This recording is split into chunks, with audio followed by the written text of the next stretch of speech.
podcast listeners. Welcome back to a new episode of Britain in 1919 to 1939. In this episode, we will be looking at how society and living standards changed during the interwar period. As a result of the First World War, there was a rise in equality in the United Kingdom as women's roles began to evolve. This is a key area that I would like to start off the episode by speaking about. During the First World War, women were increasingly employed in order to contribute to the war effort. In July 1914, 3.3 million women were employed in Britain. This increased to 4.7 million by July 1917. Additionally, British women were recruited to serve in uniform in the Royal Navy and Royal Air Force. A key policy was the implementation of the Representation of the People Act in 1918. Not only did it remove the classist laws that meant you had to own property to vote, but it also introduced partial women's suffrage for women over the age of 30. Then in 1928, there was complete suffrage as women were now covered on the same terms as men. These changes to voting laws meant that there was a better chance for Labour to be elected as the working class and women could now vote. The 1919 Sex Disqualification Act enabled women to work in even more professions. The 1920 Unemployment Insurance Act provided 39 weeks of unemployment benefits to most workers, excluding civil servants, domestic workers and farmers. With regards to this, unemployed women were paid 12 shillings a week, whilst unemployed men were paid 15 shillings a week. This reflected the remaining disparity between working men and women, as women were paid significantly less than men. The evolution in women's rights was not necessarily embraced by working class men, who believed that women who could be hired at a lower salary were taking their jobs. In fact, the red clandestine that conservatives feared was a communist revolution was nothing of the sort. Actually, the main goal was to exclude racial minorities and women who would work for lower salaries from areas of the workforce and the good jobs that they themselves wanted. This connects this key issue to another key issue during the interwar period, which was unemployment. A few programs were implemented to deal with the issue of unemployment. The Unemployment Insurance Act of 1920 expanded the policies of the 1911 National Insurance Act, as it would provide 39 weeks of unemployment benefit to most workers. It was funded by the taxpayers and provided 15 shillings a week to unemployed men and 12 shillings a week to unemployed women, as I've already mentioned just now.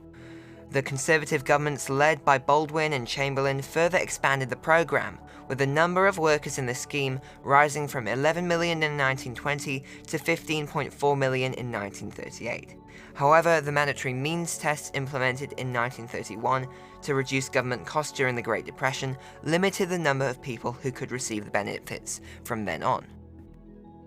Despite this act, which could be seen as cutting back on social spending, Paul Addison, a British historian known for his research on the political history of Britain during the Second World War, described Britain's social services as the most advanced in the world in 1939.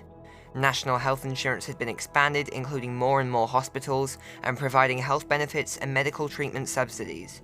By 1938, 20 million workers were involved in this health insurance scheme. Another key issue was housing, although this proved to be a huge success later on. In the UK, there was a rapid expansion of housing in the 1930s, with the construction and housing industries proving to be one of the most profitable industries in the aftermath of the Wall Street crash, in stark contrast to the United States, which suffered a decline in housing construction during the Great Depression. The numbers show that the housing stock in England and Wales rose from a total of 7.6 million in 1911 to 11.3 million in 1939, with approximately 2 million of these built since 1930. This was partly due to the 1918 Tudor-Walters report, which standardized council housing design and location for the next 9 decades. Meanwhile, the Housing and Town Planning Act introduced by Lloyd George in 1918 required local authorities to calculate their housing needs and begin construction of government housing to replace slums, with the Treasury subsidising low rents. Moreover, Lloyd George's 1918 campaign of Homes for the Heroes ended up a failure due to the difficulty of quick deadlines, rising costs, and a lack of building materials, despite the visionary proposals which would provide homes for those who had served in the war. While people in certain areas of the United Kingdom struggled, there were benefits for the upper and middle class people in Britain, as the UK experienced general economic growth in the 1930s. Though the British economy shrank by 9.9% in 1930 and by 5% in 1931, it grew by 0.44%, 3.29%, 6.21%, 3.68%, 4.92%, and 3.47% in 1932, 33, 34, 35, 36, and 1937, respectively. During this period of time, new mass-produced goods came into production, such as cars, radios, cookers, and fridges, sparking a growth in these modern manufacturing industries. The introduction of credit allowed people to buy now and pay later, allowing them to purchase modern goods that they would not have been able to afford before. With this, there was a drastic increase in car ownership, with 2 million cars sold alone in 1938. The most purchased car was £100 cheaper than in 1923, as the Austin 7 could be purchased for just £125 in 1936. This increasing car ownership, which makes individual transportation easier, may have contributed to the rise in domestic holidays, with seaside towns like Bournemouth becoming more popular holiday destinations. This was also due to the reduction in working hours and the introduction of annual paid holidays. Britons increasingly travelled to seaside resorts for their holidays, with Blackpool receiving 7 million visitors annually in the 1930s. Moreover, there was a 1,200% increase in electrified homes. With this, more and more people were attracted to new electrical consumer goods, and by 1937, over 50% of British households had radios, and generally listened to stations hosted by the British Broadcasting Corporation. Young women made up the largest group of listeners, as they did as the largest group of cinema visitors. The falling prices in the Great Depression, the reduction in family sizes, and the growth of the economy in the 1930s meant that there was more money available for upper and middle class families to purchase luxury goods and spend on leisure activities. Other than the domestic holidays I've mentioned, there were other leisure activities that increased in popularity during the 1930s. Though the British film industry had emerged back in the 1890s with a strong reputation coming from the London-based market, the American market dwarfed British efforts, producing over 80% of the world's film in the 1920s. Despite a government-mandated quota for British-made films, they were unable to capture the attention of the largest markets.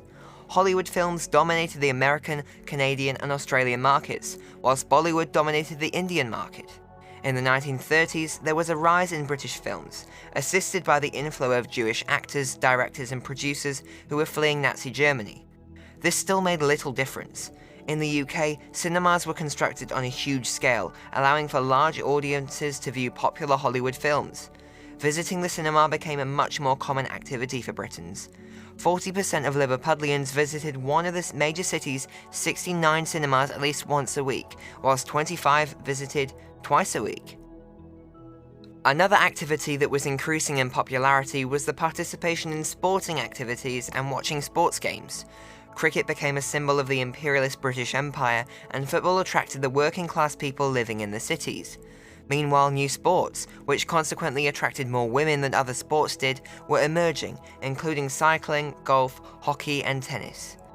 There was another leisure activity that helped to create a greater sense of a community in Britain. Upper class, middle class, and working class pubs portrayed drinking as a way of leisurely socialising, while spending spare cash. However, pubs were hit hard by the Depression, as people had less extra money to spend on leisure, and taxes were raised on beer. There was another change in society in the 1930s, the presence and importance of religion. By the 1930s, church attendance had declined to half the level of 1901. Moreover, people were less concerned with sending their children to religious schools. The Church of England's share in their population of primary school students dropped from 57% in 1918 to 39% in 1939, whilst the Methodist Church operated 738 schools in 1902, but only 28 in 1996. As the literacy rate continued to improve and leisure time increased after the First World War, reading became more popular.